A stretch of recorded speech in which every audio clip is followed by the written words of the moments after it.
Good evening, everybody. I am Tyler Heil, and this is Dynasty 365, the kickoff of Fantasy and Frames Wednesday. Tonight, I am joined by a whole slew of Fantasy and Framers. We got Rich Sickles over here. We've got Drew Scott, and we've got Justin Taylor, and we are joined by our very special guest and friend of the pod, Dynasty Rewind CEO Mike Bauer.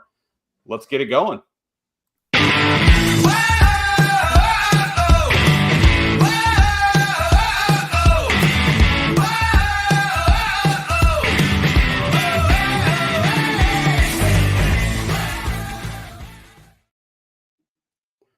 All right, welcome in, everybody. Mike, it's good to have you. How are you, man? I'm good. How about yourself? Good to see you again. I'm wonderful. Some familiar faces, some new faces I got to meet tonight. So thank you again for having me. Absolutely. It's always good to have you. Always enjoy having you on. Enjoy your takes on players and just your commentary on building a good dynasty team. So it's always appreciated that you are willing to join us so often. Not a problem at all. I enjoy being here. All right. And everyone that's listening and watching, welcome in. Please don't forget to drop your comments and questions into the chat. If you have trade questions, throw those in there too. So I do want to welcome Drew, Justin, and Rich. I don't know how much time we have to, go over everyone's life stories. But Rich, how are you, man? I'm welcoming you in first because you are the gingerbeard man. Thank you. No, I'm doing great. I really am. It's a great night. I had a lot of fun going over these running backs, getting ready for tonight, and I don't know, man. I'm just happy to be here. I really am. You can tell. The smile ain't going away anytime soon. Nice. Justin, thank you for joining us. How you doing? Absolutely. Great. Combine season, draft season, best time of the year. My favorite time. I love talking running backs, even if everybody else thinks this class is no good. I like them anyway. So I'm pumped to talk about some of these guys. I don't know. Do people really think this class is no good just because there's no high-end guys? I think there's no that crown jewel that everybody wants to look at. But I think there's just some great values in this draft. So it's going to be really interesting to see what the NFL thinks about some of these guys and when they end up falling. Because I think that's going to really get the hype train going on some of these guys once we actually see their landing spots. Yes, I totally agree. And Drew Scott, the co-host of Fourth and Frames, joining us from some hotel room and God knows where. How you doing, Drew? Yeah, first time, long time, man. I always enjoy watching the show. First time getting to be on it. I've always been envious hearing you guys talk about all these rookies, and so I'm happy to finally get to join you guys and talk some rookie running backs. I'm with Justin. I always enjoy talking about running backs. I don't really care how good or bad people feel about it. It's one of my favorite positions to watch and evaluate. So I'm excited to get into it, man. Absolutely, and it's one of those positions that you can really find some guys that are deeper in there. Great luck. Oh, yeah. Thank you, Mr. Chris Battistel. So the first topic we're going to jump into is a little bit of breaking news. We recorded a little early last week. So it was before the Steph Diggs trade. So Mike, what are you thinking about the Steph Diggs trade? Is it a good move? Is it a bad move? Who does it affect most? Is it positive, negative, all that? I think it's fine. I always tell everybody, keep in mind, the NFL does not care about your fantasy team. They build their rosters to win NFL games, and we have to adjust ourselves accordingly. I think CJ Stroud is good enough to be able to support those three wide receivers, even though it's only been 1 year. I think the guy who's probably going to take the biggest impact, it'd be a split between like Nico Collins and Dalton Schultz a little bit. But it is only a 1 year deal. They restructured. So let's not go all out panic here. And to Justin's point, everyone's saying that people are saying this running back class is weak. It's because we don't have the consensus running back one like we have had in years past, and dynasty analysts hate that. So everyone panics and they just make up narratives, and then everyone online buys into them. But there is great value in this class in the second round. So, yes, I'm very excited for it. And Drew, do you think this is going to hurt Tank Dell at all, or do you think he's still going to have his role? I think he'll still be fine. I was kind of the mindset that for me, I agree with what Mike said with Dalton Schultz. He was the one that was going to take the biggest hit for me. He was already somewhat touchdown dependent with Tank Dell and Nico Collins in front of him. Now you put Stephon Diggs in front of there too. He's just off my draft board now. I'd have to be in a deep redraft league to want to go draft Dalton Schultz at this point. But I think the receivers is going to be. All three of them can win on their own, so I think it's going to be really spread out. It's going to be a week-to-week thing where guys will have spike weeks throughout the year, and you just have to kind of pick your poison and pick who your favorite of the three is. Absolutely. And last question on this, Rich, who is the wide receiver that you want to roster most on the Buffalo Bills? I was already a little excited when Curtis Samuel went back to meet up with Joe Brady, and so I was already getting there a little bit, and then once everything kind of played out the way that it did, I don't think that he can be. I think that they'll find somebody else to be a wide receiver one, but right now Curtis Samuel is somebody that I'm picking up in a lot of best ball, trying to find him if I can grab him in Dynasty. So far, I've had a really hard time doing so though. All right. I don't know. I like Curtis Samuel. I'm liking the Khalil Shakir to the moon train. To the moon might be extremely overstating it, but I am really liking his opportunities. Drew, I think we saw a trade question pop up there earlier. Yep. Could you throw that back up? Absolutely. So the roll says I traded Bryce Young, a 25 first, second, and third for Joe Burrow in an 8-man league. It's an 8-man league, huh? Justin, what do you think about this trade? Well, in an 8-man league, you got to get the highest end of the highest end guys because everybody's going to be loaded. So if you needed, I don't know if they're doing super flex 2 QB or anything like that, but I don't hate that trade in 8-man because, like I said, you want to load up with the top end guys, and if you think Joe Burrow is going to be the man, and if there's a chance you got Chase or someone where you're got the combo is what I want to look for in something in a league like that because I want to get as many points on a weekly basis as I can. So probably 8-man, yes. If you start looking at maybe bigger leagues, then you got to start questioning whether that trade makes sense. But I don't hate it in a smaller league. Go get the best player. He's got Higgins. Yep, I love it. So yeah, I love the combo because that's what I want. I every week you're going to assume everybody's team's good in an 8-man league, so you got to get the best points you can get. So I want to combo up as much as possible in a league like that. Are we talking about until T. Higgins get traded to the Panthers and then exactly, and then I'm pissed, and then I'm like, oh, I just traded away Bryce Young, and now there goes my combo. Oh yeah. So, Mike, is Bryce Young dead to you? No, but if I can upgrade from Bryce Young to Joe Burrow, I'm going to do that. And in an 8-team league, it costs a little bit more. Like Justin said, you got to pay the premium to get premium players. I feel like people forget that. In order to get better players, you have to pay up. You know what I mean? You can't just throw crap against these trade walls here and expect it to stick. That's not how it works. He's not dead to me. I'm going to give him another year. For sure. By the way, that is me getting trolled. Thank you, Chev. So, we all know how much I hate Nate Gary. I'd say it to his face. I would fight Nate Gary. I didn't say I would win, but I would do it out of principle. But that being said, no, Bryce Young's not dead to me. Give him at least another year. I'm curious to see what the Panthers look like this season. Deontay Johnson's there. Curious to see what they do at the running back position. If they address it in the draft, they have Chuba Hubbard and the corpse of Miles Sanders. I believe Tommy Tremble is still kicking around down there and Terrace Marshall. So some high former dynasty prospects. So and what about Jonathan Mingo? That's right. Jonathan Mingo is there too. I forgot about him. So he does exist. He does exist. He's not dead to me either. Just kind of blank for a second. But yeah, curious to see what Bryce Young does this year. Absolutely. It's hard to remember all of these depth charts all the time, but we all do our best, right? It is pretty rough, yeah. All right, let's jump into this rookie running back class. Last week, we covered Jonathan Brooks from Texas, Blake Corum from Michigan, Trey Benson from Florida State, Jalen Wright from Tennessee, Marshawn Lloyd from USC, and Braylon Allen from Wisconsin.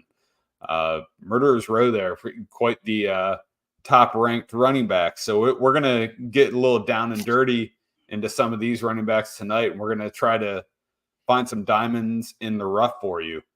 So we are going to throw out some, if we have comps, and we're just going to go through what we think about these players. So we're going to start at the top with, in my opinion, the top. It's the top of the dock and top of these players' IMO. Rich, you have some thoughts on this man. What about Bucky Irving? Marquise Bucky Irving from the University of Oregon. Sure. So I did really like what I saw out of him. He was shifty. He had good bursts and some good balance.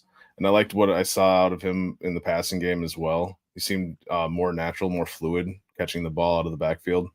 There were a couple things that I was a little worried about. He did seem like he got taken down a little easily. He just seemed like he got wrapped up, and as soon as somebody got an arm on him, he was going down. But he did like I said, he did maintain that good balance. So a lot of times, if he got hit, he could keep going. As far as like some of the stats on him, I saw that he only had a 4.55 40, so it doesn't really have a lot of the top end speed that I was hoping for. But he did show a couple times that he was able to break away for some big plays. So I do like a lot of what I saw out of Bucky Irving. Out of these ones, yeah, he's probably my favorite one out of the group too. Maybe second favorite. I found my Eric Gray in the group. So Eric Gray was my guy last year. So there you go. I liked him too. To me, it seems like he plays faster than he runs. Justin, did any of his athletic testing just like turn you off big time at all? I was a big Bucky fan during the season, watching him at Oregon. That I'm not gonna lie, I saw him in the combine. I was like, man, this is not what I was expecting out of him. I thought he was going to test really well. He was going to go way up my list, and I definitely dropped a bit on my list there because again, if you have an undersized guy, I mean, you want him to be as explosive as can be. I think he'd be like you guys said. I think he plays faster than his actual 40 time because he doesn't look that slow at all on tape. But I was really shocked when he actually did that because I'm pretty sure I jumped on the 40 bet and took the under and totally lost that on him. So that one burned me. So that's probably personally why I have a little bit have his hesitation there with Bucky. But I like him. He's going to need to go to the right team for me. Some of these guys I like no matter what. I think landing spot, I'm going to like him pretty much just because I really like them. Some of these other guys in this second tier for me, it really is going to matter where they land big time as opposed to other guys where I'm like, hey, if that guy's a good spot, I like him, I'll take him. This guy, okay, he might look like he's a bad situation, but I really like him as a player, so I'm going to take him in case situation changes. Bucky for me right now is in that I got to really see where he lands because I could be talked into mid-second round with him, but if he goes a spot I don't like, I'd probably it'd be one of those I'd wait and see if he dropped to me. And if he dropped to me in a really nice spot, then I'd be like, okay, is there anybody else I like better? No. If not, then I'll take Bucky. Yeah, he's much more of a film guy than a spreadsheet guy. Like his film is so much fun to watch, but his speed score is brutal. The burst score is brutal.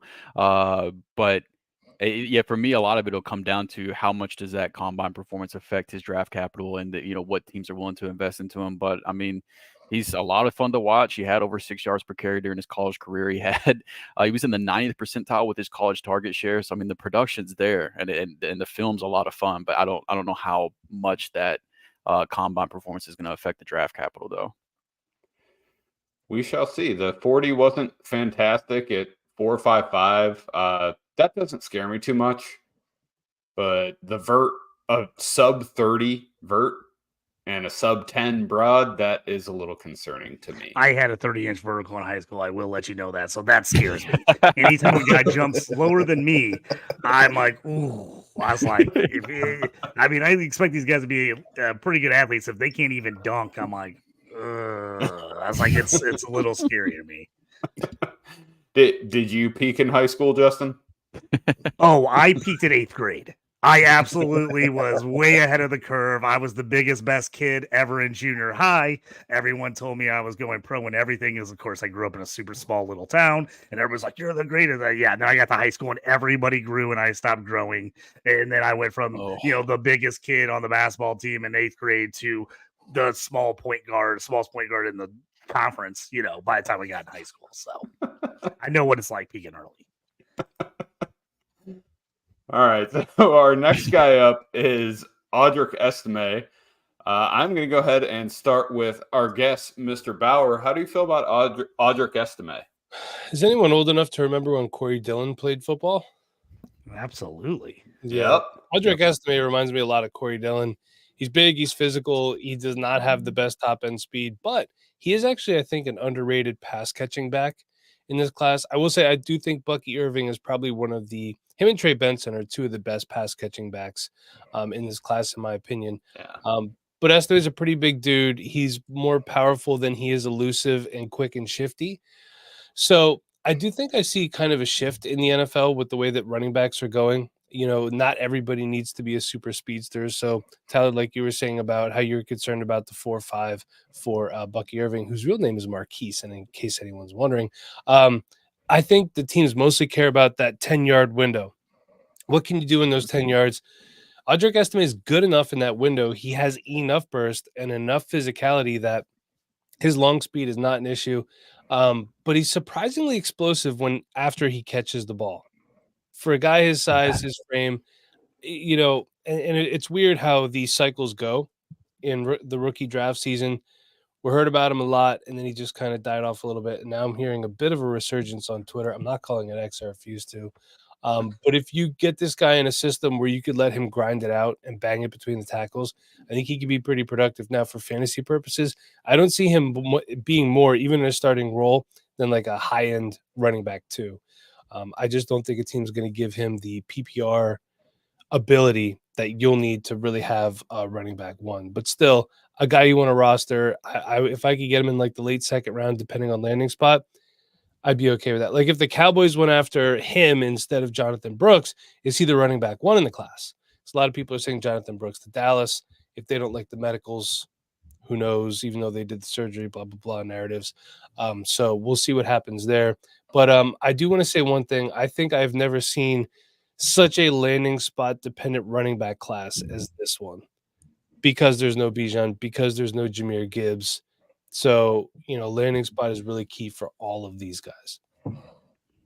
Absolutely. And do you see more than, I don't know, 2 to 3 of these guys that could get a realistic shot at being an RB1, or are they going to be productive RB2s or 1Bs in committees? You never really know, right? Because James Robinson came out of nowhere, kind of. Everyone was expecting Leonard Fournette to still have a productive season. So, there's going to be guys that are going to be taxi stashes or buried on a depth chart. Kendre Miller from last year is a good example. We have to wait for things to happen, Tim, to really carve a path to relevance. But I think guys like Marshawn Lloyd, Bucky Irving, guys like that, they're Jalen Wright, they're going to have really good shots. Trey Benson as well. They're going to have good chances to possibly be a high-end running back 2 or a low-end running back 1 if put in the right system. There's talent out there. It's just I think it's narrative season this offseason. I don't have prospect fatigue. I have social media fatigue with just everybody regurgitating the same thing over and over again. I'm sure you guys do too. You see it online all day. It's like, Yeah. come on. So, but another guy, I know he's not on the show sheet. I just want to say, if you have an extra 5th round pick, please draft Dylan Johnson. Ooh. He's a violent runner. I love him. Have you guys watched Dylan Johnson yet? A little bit, yeah. Yeah. I think he could be this year's Brian Robinson. Just not heralded, just does everything right, powerful. Another guy who's a good pass catching back. He played at Mississippi State under Mike Leach a few years ago before he went to Washington. So look for him in the later rounds of your draft. Nice. Yeah, I'm a little surprised at how little buzz at all he's getting. in this draft class. I mean, he had a really good year at Washington. And He did. they're talking about everybody else at Washington, and he's like the guy that no one's bringing up. And I'm like, well, he was like pretty good this year, like in the games I watched and stuff. So, and he played through a lot of injuries last year, especially near the end of the season. But yeah, I'm really surprised. I mean, I didn't think he would be really hyped up, but with all these kind of middle of the road guys being bandied about, he's a guy I thought would be a little more in this talk with his tier 2 or tier 3 of RBs, and he kind of just seems like he's been forgotten by most people. So I think part of it is because he didn't have that, the exceptional postseason that we were expecting. Let's see, in the championship game against Michigan, where I believe he had some sort of ankle injury, leg injury, high ankle sprain, which he played through, by the way. 11 carries for 33 yards and no touchdowns. And then he had 2 catches for 24 yards. So not much on the stat sheet, which, hey, fantasy people, that's what we look at. We look at the stat sheet because those numbers on the sheet turn into points on our fantasy team. I get it. But if people watched the game, they saw he was struggling. He did the best he could. And, they did not lose that game because of Dylan Johnson not being healthy. If Michael Penix Jr. could accurately hit his wide receivers, maybe they would have had a chance to win that game. I still have nightmares of Roma Dunze trying his best to stretch out for the ball. Michael Penix, I'm just going to put it over there. And the catch radius on Roma Dunze is not small. No. And he still couldn't come close to it. No, not even. Let's close out the Audric Estime talk. Drew, I know you had a few things on him. What are you thinking about Audric Estime? Yeah, so I mean, the main thing is to start with, I like his value in drafts right now. According to the March DLF ADP, he's running back 9. I've got him up at running back 7, so I like where he's going in drafts. I think there's a lot to like. He's an early declare. He has the prototypical size. He's the 87th percentile burst score, second in the class in yards after contact. Mike mentioned his burst. He was 3rd highest in explosive run rate, and he had the highest PFF rushing grade versus stacked boxes last year. But I know the 40 isn't everything, but we have some historical data that shows us at least it matters a little bit in terms of the draft capital they get. And that 4.7140 is brutal. And the 28th percentile speed score, it's tough, man. I'm worried that that's going to mess up his draft capital. FF Mike Cash over on Twitter, he put out a note not long after the combine that there's only been 2 running backs that have been drafted in the top 100 picks with a 40 times slower than 4.6, and it was the Bills twice with Zach Moss and Devin Singletary. So they're the only franchise that is okay with drafting running backs that run slower than a 4.6 within the top 100. So that scares me a little bit. His receiving profile lacks a little bit, but I agree with Mike that like watching him on film, though, whenever he does get the opportunities, I don't think it looks like he has bad hands or he's running bad routes or anything. I think he's a capable receiver. It's not what he does best. He's a better runner than he is a receiver, but there's still, saying all that, there's still room for me to have optimism for Estime. And it's funny because I had it in my notes here that the Dallas Cowboys was a team that Audric Estime has already met with, and we heard Mike mention that, but if he can go to a role like that, or maybe like he met with the Rams as well, if he can go to a team that's a good offense, that's going to put him in positions to score. I mean, how many touchdowns did the guy have? He had 30 total rushing touchdowns over his last 2 college seasons. So if he gets into an offense where there's a clear path for him to get that goal line work, I think he can at least be a running back 2 if he's getting a decent amount of the early down carries and he's getting the goal line work. So a team like Dallas has met with them, if they pass on running backs in day 2 and they grab Estime in day 3, typically, you want your running backs to be drafted within those top 100 picks. But a scenario like that, I would still have some optimism for Audric Estime at that point. I like it. And it feels like there could be like 7 running backs drafted just in the 4th round. It feels that this is where they are just landing. And also, you had a good call out on the Bills because they do need a backup running back. All they have is Ty Johnson behind James Cook. So you never know. They might want to not let Josh Allen get beat to hell again. They don't seem to mind, to be honest with you. They seem perfectly fine with that. They're like, you know what? You don't need your best wide receiver, as a matter of fact, or Gabe Davis. You got this. You know what I mean? What's up, Gator? Gator. Hey, do you guys remember when Benny Snell ran a 4.7 and they called him Benny Snail? When you said Audrey Kessler- I'm a Kentucky fan, man. I'm sorry. Look, I was a huge Benny Snell fan too. So I just when you talked about Audrey You know that Kessler- he had the mouth guard that had like it was like the spinner. yeah, Did you that was like my favorite thing ever. I Yeah, love I the different mouth guards were so his mouth guard game was his running game might not have been elite, but the mouth guard game was top tier. it certainly was. But another case of a guy who's just a really productive college back, but Yep. didn't really pan out in the NFL. Thank God the UFL is back. These guys could have a home. That's Yeah. right. That's right. Tell you what, it feels like there is a running back at the University of Kentucky every single year that I just don't like. I'm sorry, Drew. Oh, okay. It's okay. I get it. There's a lot to like with the system in terms of the running game in Kentucky. So I understand why guys come productive out of there, and I can also see why people wouldn't like them that much. Have you watched the guy from this year, Tyler? I have, and it sounded like you had a few things to say there, Mike. So what do you think about Ray Davis from Kentucky? Look, I know he's been in college since before the turn of the century. He's a little bit older. And I get it, age, whatever. But the fact of the matter is, you're drafting a running back in your rookie draft. You care about one contract and one contract only. That is it. If you are drafting running backs on your dynasty roster saying, I'm going to have this guy for 10 years, wrong. Do not do that. You want one contract, get him the hell off your roster. Ray Davis, you look at him, the guy's no neck. He's built like a thumb. I don't want to try to tackle this guy. He's short, he's stocky, he's powerful, he has a great burst, and another guy who's an above average receiving back. Am I going to tell you he's going to be a number one in a committee? Probably not. I like him getting 4th or 5th round draft capital and a guy who goes to a spot where he could be a high-end backup. I think he could be effective, like a good RB4 in your team flex week or flex fill-in, injury fill-in, bye week fill-in, something like that. But I like what Ray Davis brings to the table. Pretty good lateral ability, too, for a guy of his build, which surprised me a little bit. Not the best top-end speed, but again, that's not a detriment for a running back, personally. Absolutely. And I see what you're saying with Ray Davis. Nothing that he does is bad. He doesn't really do anything poorly. Right.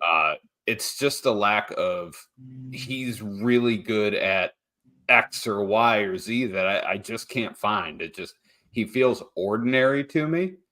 And I think he could possibly be productive. Like he'll end up in funny enough, the other Kentucky running back, a Chris Rodriguez role. He'll end up like the 3rd running back on some team where if a bunch of guys get injured, which is very possible at the running back position, he could come in and fill in well and maybe earn himself a role.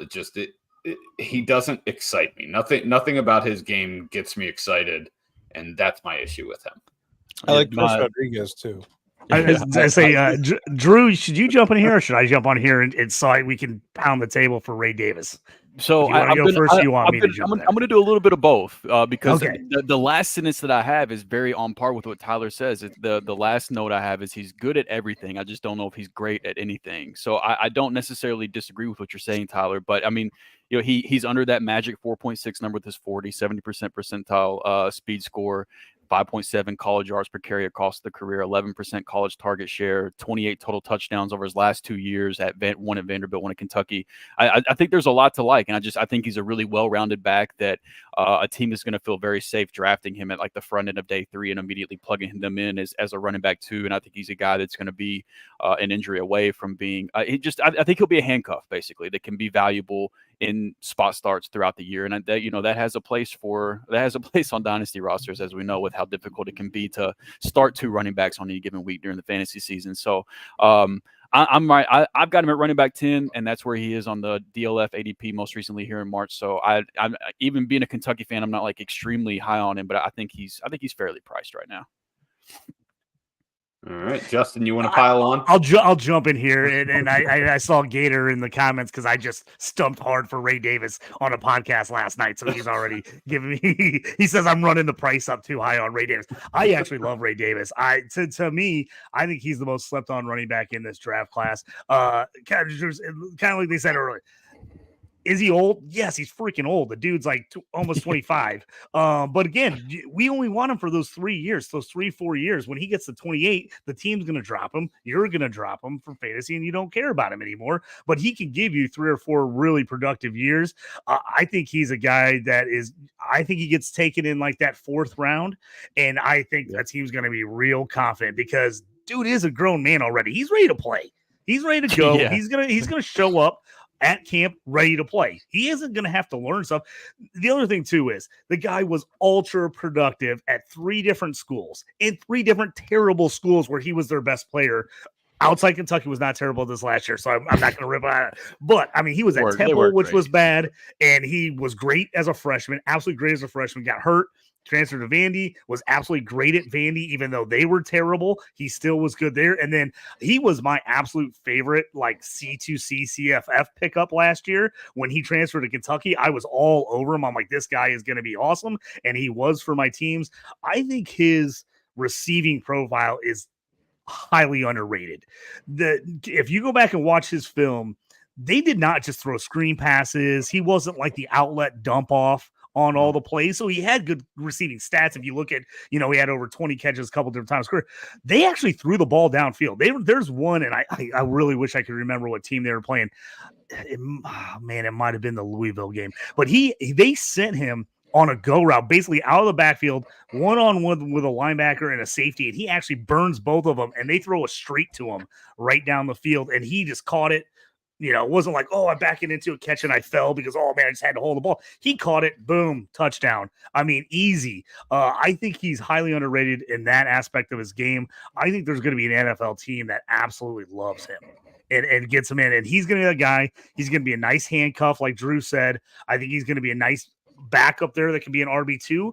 But, man, if he gets on a team where somebody gets hurt, they can absolutely give him the rock, and he's a guy that will have no problem getting, if they got to do it, it's in the game plan. He's got to get 20-25 carries. He can do it. So I like Ray Davis a ton. I'm actually one of those few people. I got him inside my top 10. He's actually RB7 for me. Nice. I really like him. I think he like I said earlier, he's one of the guys I'm taking him no matter what. I don't care where he lands. I don't care like what the system the team runs, because I think he can run anything. I think he's going to be good in a zone system. I think he'd be good in a power system. I just think the guy can play. So for me, he's one of the guys that isn't team dependent. Now, will I like a landing spot here or there better? Absolutely. But I'm taking Ray Davis no matter what, because I think he's a guy that will carve out a role in the NFL, and he's one injury away from ended up being the guy on a team for, even if it's only 1 year. I mean, I think you get 1 or 2 years of pretty nice production for him. So that's my pound of the table for Ray Davis. JT, if you don't show up to every rookie draft with a sticky note that says Ray Davis, no matter what, I'm going to be no so matter disappointed. What. I love it. I'm doing it. Ray Davis, no matter what. Put it in my pocket. All right. Next guy we're going to jump to is at the beginning of the show, Jorge had jumped on before most people were on, and I'm like, man, we've got a lot of guys to talk about, and I'm not super excited about all of them. And I immediately mentioned someone to cut, and Rich was like, no, don't do that. So, Rich, what are you thinking about Isaiah Davis? Sure. So I really liked Isaiah Davis. This was he bounced, or he jumped out to me right away as just being a guy that I think I'm going to be taking a lot in drafts. He had good balance. He didn't go down easily. He was shedding tackles really well. I really liked what I saw on film from him. He was a good blocker in general. There was one play in particular. I don't remember who he was playing, but they're doing a quarterback draw, and he was like 15, 20 yards down the field, pushing the safeties out of the way. And just making them look silly. So I really liked what I saw from him in blocking in general. Good vision, good bursts, I thought.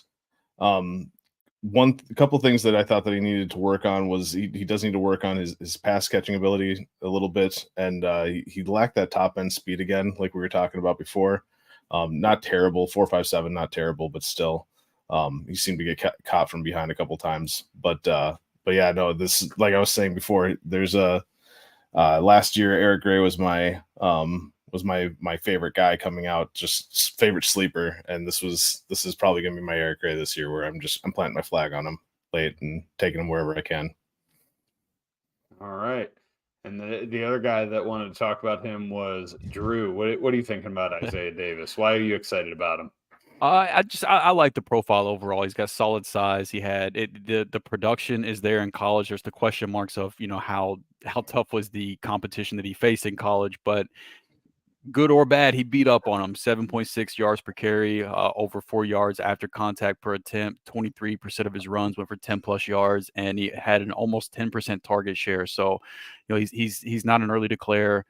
He didn't hit over 1,000 yards until his junior season.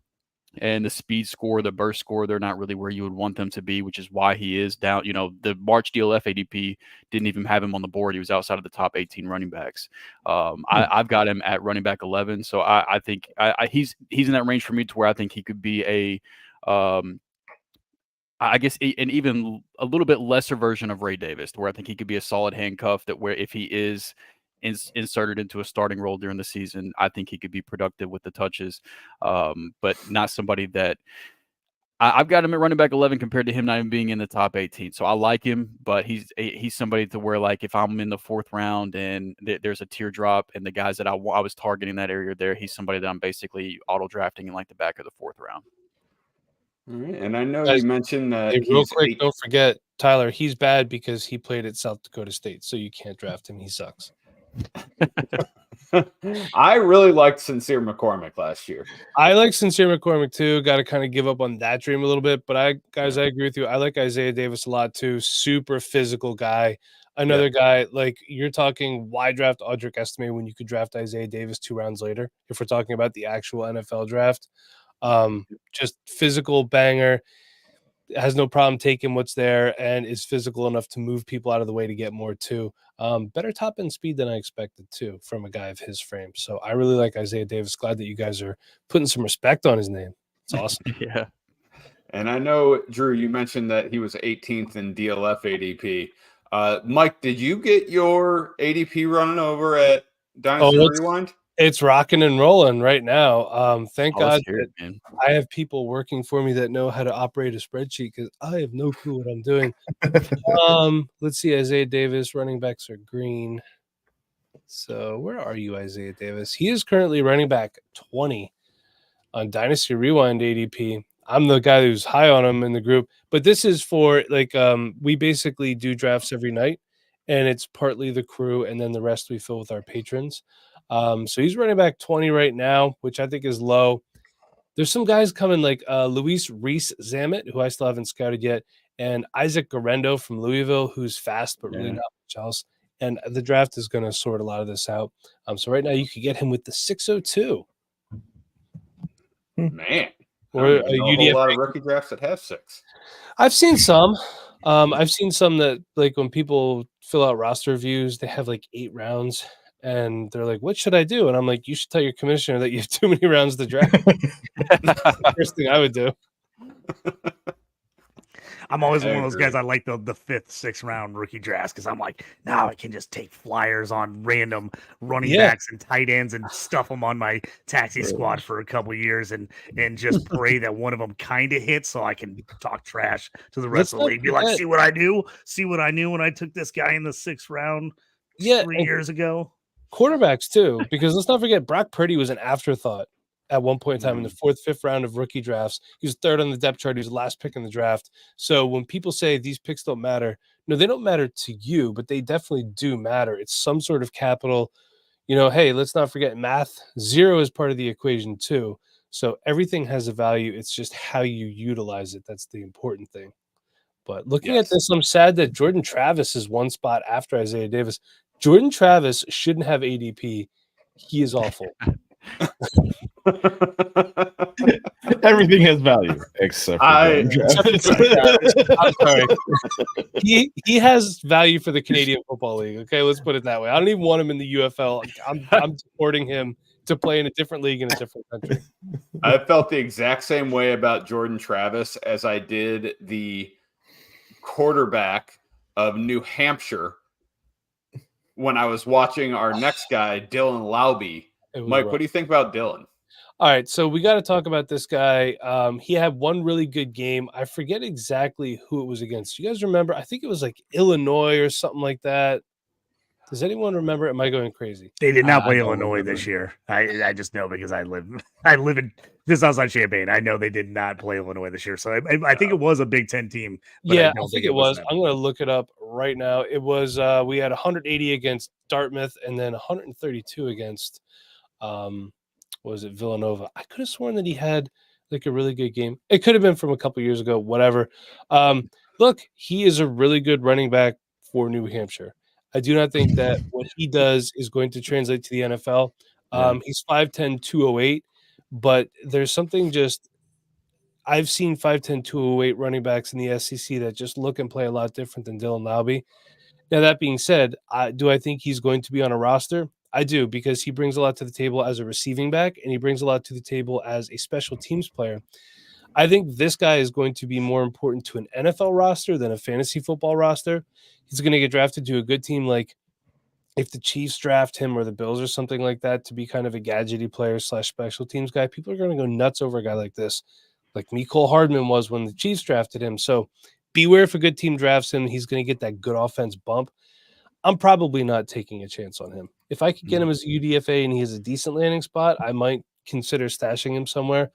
But there's guys in the 4th, 5th round that I would rather stash than him that I think have a higher ceiling. And if you look at it, I mean, yeah, he had some good games, but he had 8 carries for 8 yards against Delaware. What are you going to do if you have to play the Baltimore Ravens or, I don't know, the Houston Texans defense? I don't know if you're going to do much better than that. And if he goes to a bad team with a bad offensive line, it's just going to be even worse. So, yeah, I'm kind of out on this guy. I'm going to let people do their thing and just go crazy over him. Yeah, I'm in the same boat. I've got him at running back 19, and I was shocked. DLF ADP has him at running back 11, and I think that's just wildly high. I did my last sentence statement on this guy was I think he's going to end up being a running back that's an injury away from being an injury away, and I'm out on that. Like, he's the guy I'm out on personally. But his receiving profile is insane. The target share numbers are wild, but I just is not a guy I want to roster personally. I mean, he does have 1,600 career receiving yards, which for college football is pretty good for a running back. Yeah. But still, it is New Hampshire, and like Tyler, like you said, the quarterback play was atrocious. It's just kind of one of those small college gadgety type offenses that, you know, the D2, whatever they call it now. I'm just kind of out, and this is one of those guys where I'm going to let people buy the hype. I'd rather take a solid floor player than a proverbial ceiling player like Dylan Lauby, to be honest with you. I'm and if I'm wrong, I'm okay with that too. Honestly, I'd rather not waste a pick. I'm right there with you. So let's stay in the same vein of white running backs that people ruthlessly compare to Danny Woodhead. So Justin, tell me a little bit about Will Shipley. So Shipley is a guy that I'm not like super high on or super low on. He's another one of those.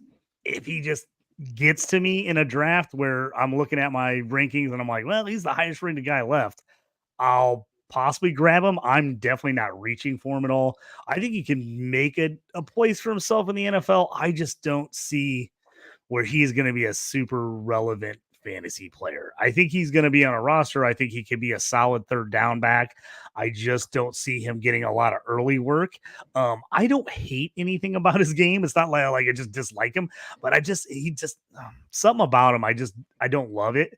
I just see other guys with higher upside just overall as far as fantasy production. I think he's a guy you're going to take and he'll handcuff and maybe, you know, he works his way into that 3rd down back role for a team. And you're like, oh man, bye weeks, injuries, crap. I guess I'll play Will Shipley this week and hope he catches like 3 passes, you know?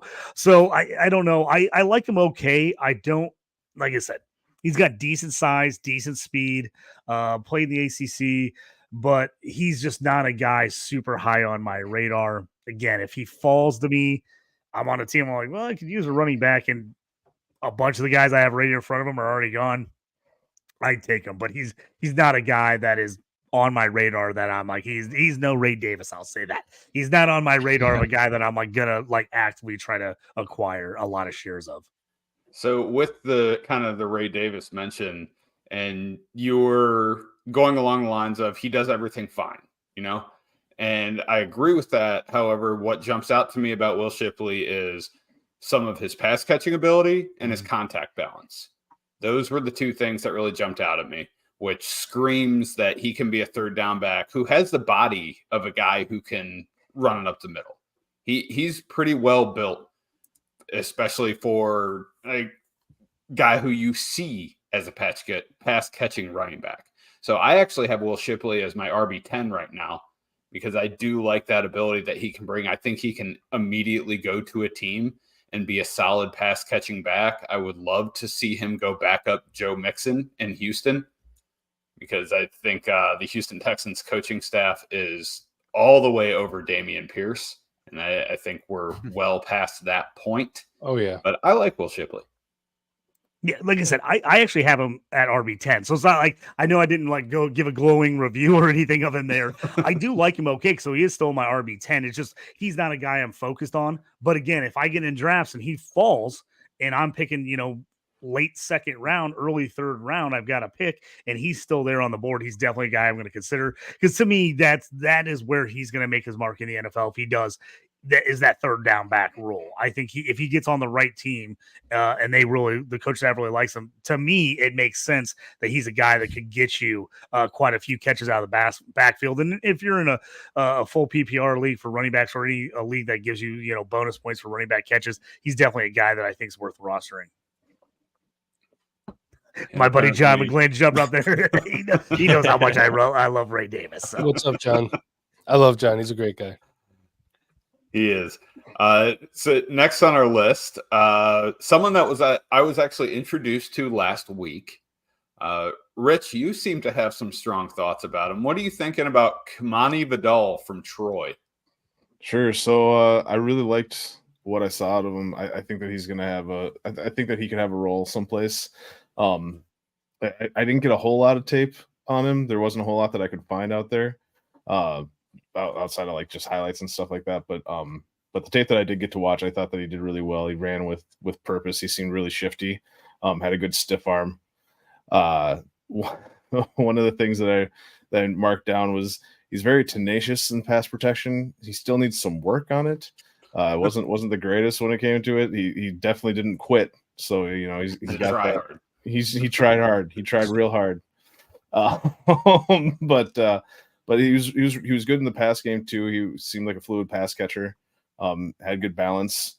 Some of the stuff that I actually saw on Twitter earlier on today, somebody was saying that he had so many games over 200, and I looked it up in 2023 he had 3 games over 200 yards rushing, which I mean, smaller school and everything, not as much competition really, but still 3 games with over 200 yards. I was pretty impressed by that. He had 7 games over 100 yards in total. So I was impressed with the stats that I saw from him, and I was really impressed with what I saw on screen. So yeah, I think he could be a guy that I'd be taking him in the late second for sure. Late second. I have actually in a couple of mocks. Yeah. So there you go. Mike, where is Kamani Vidal on your Rewind ADP currently? Kamani Vidal, Rich, I have good news for you. You do not have to take him in the late second. You could wait till the 5'11" because he's running back 18. I like him. I like him a lot. I actually do on our Patreon when we do scouting in season, like during the college football season, I do a segment called Small School Big Player. He was Small School Big Player of the Week multiple times because of his ability to just run for over 200 yards. I understand people say it's a weaker opposition, but look, the fact of the matter is he's playing against people with an equal skill level as him, and he's doing a really good job of it. So I think Kamani Vidal could be I'm not going to say he's an early day 3 guy. I'm going to say he's a later day 3 guy or UDFA, but he's a guy that could definitely stick around. And Rich, I actually have my scouting playlist up. I'm going to send you the cut-ups I have of Kamani Vidal. Some of it is the whole offense, but he's the starting running back, so he'll be out there. I have 4 cut-ups, so I'm going to DM them to you now. Nice. I appreciate that. Thank you. Problem. Of course, I'm here to help, man. And we appreciate it. That's what All I right, do. we're gonna go to the last guy that got thrown on at the last minute, and we have to discuss him, My bad. Mr. Frank Gore Jr. Justin, what are you thinking, man? All right, so this is one of those guys that, like I said, I'm taking Frank Gore Jr. everywhere. I don't care where he gets drafted. To me, he's just a dog. He's a guy that knows how to play. He was on some awful Southern Miss team, teams where he literally carried their team. Like, they could not pass the ball. Half the time he played quarterback and was running like wing tee, like style stuff. I mean, it got crazy there because they were really, really bad at quarterback. So he actually had to play a lot. Teams knew he was going to carry the ball every game. He was literally their only offensive weapon, and he still was good. Again, he doesn't just completely jump off the board with any of his statistics, his measurements. Like, nothing's like, oh, that guy is elite at this, but I just think he's a good football player. His blocking was atrocious in college, and he still was able to make things happen. You get him on a team with a decent line, I think he's one of those guys we talk about, like, he's an injury away. I think he gets on the right team. He's a guy that's a dog. He's going to go out there. He's going to fight. You constantly hear, about says, oh, their dad was a pro. They got everything handed to him. He was a 3-star guy who went to Southern Miss. He could have transferred. He stuck it out there, played his whole career there. Had some just unbelievable games. If anybody remembers, in 2022, their bowl game against Rice, he ran for 329 yards in that game. Also went 2 for 3 passing with a touchdown. So I like him. If he gets on the right team that could use him in a bunch of different ways, I just think he's a guy that's going to stick. I think NFL coaches are going to love him. He's just got that dog in him. So I think he's going to make it. He's a guy I'm absolutely grabbing everywhere. If he's in there in the 4th round in my leagues, I'm taking him everywhere in the 4th round. Because I like him so much, I'm probably going to end up having to snake him in the end of the 3rd before everybody gets him, because everybody's going to be like, oh, I know JT wants him. So I'm probably going to have to draft him earlier just because of that. But he's a guy if I'm going to take a chance on a flyer running back in this class, he's the guy I want. I just think he has NFL player just written all over him. He can get the carries. He can pound the rock. Unlike a lot of these guys who were like, hey, man, they got a lot of tread left on the tires. They didn't get used a lot in college. He's kind of the opposite. So I can't really use that argument to his benefit, because he got a ton of carries in college. But but he saw his dad. He played forever. I just think this guy, and his weight was better. So he looked like he was going to be undersized, but he was like up over 200. This year. So I think at 5'8", 201, 205, I think he's bigger than I thought he would be. And so I just like him. Again, nothing great, but man, if you watch some of the Senior Bowl stuff when he actually got good blocking, he looked pretty impressive. I mean, he's got some burst. I think he reads well. I think he's so used to just having to make holes himself. I think when he actually gets on a team where they actually block and give him a hole, he's not going to quite know what to do at first. But he's the guy. Again, if I'm taking sleeper, we're going sleeper. He's the guy I want. I want to take a shot of him. He might end up playing in the league for 10, 12 years and getting 20 total carries. I could see that happening, but I also think he's a guy that, given the opportunity, could impress at the NFL level. And he does catch the ball. Like I said, he does a little bit of everything, and we haven't got to see all that he could be on a good team, because he's had to do it all by himself, basically, at Southern Miss. There you go, a little Bowie Miles, and he can pass action right there. I like it. All right, so thank you for that, Justin. I want to finish up here, and thank you, Mr. Bauer, for joining us. Can you tell people what you're working on, what Dynasty Rewind is working on, what you guys got going prior to the draft? Sure. We are working on a rookie draft guide right now. We did one last year. This year is going to be even more expansive, and it's been a lot more work, but it's going to pay off. So that will release around 10 or 11 o'clock on Sunday, the day after the draft. That'll be ready to go. Got that. And we have our ADP. If you want to do the ADP, head over to patreon.com/DynastyRewind. Hey, we're giving away a free week trial of our Patreon, which includes Discord access. So you come check it out, try it out for a week.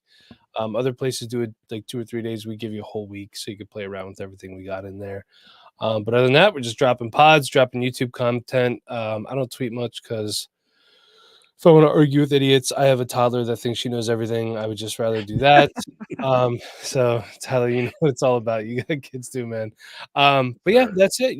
Just pumping stuff out so you guys can find us pretty much wherever you want, except for TikTok. I don't know how that works.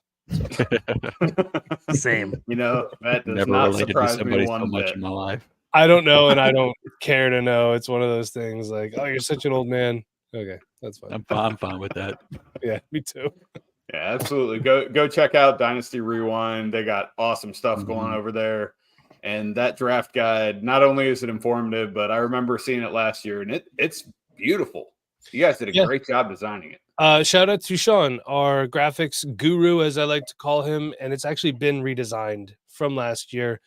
We set it up. He set it up. I can't say we. I can't take credit for this. So it was basically, you have it on your phone or your tablet. It was vertical. He set the positioning to horizontal, so we were able to fit more on the page.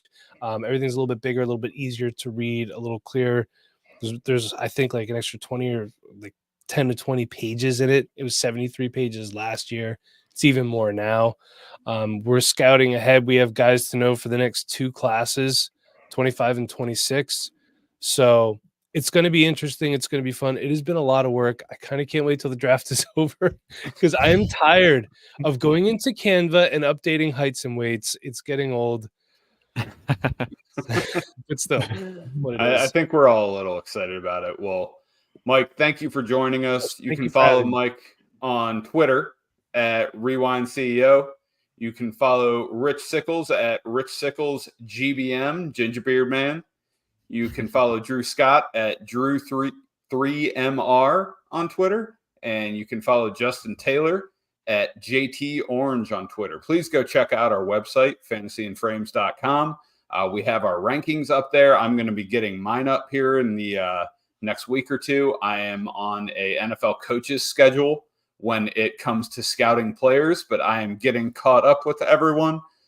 Please subscribe to our YouTube show, or you can get our podcast on your podcast platform of choice. So please stick around for the Fourth and Frames podcast, as well as Shoot the Gap. And thank you, everyone, for joining us, and have a good night.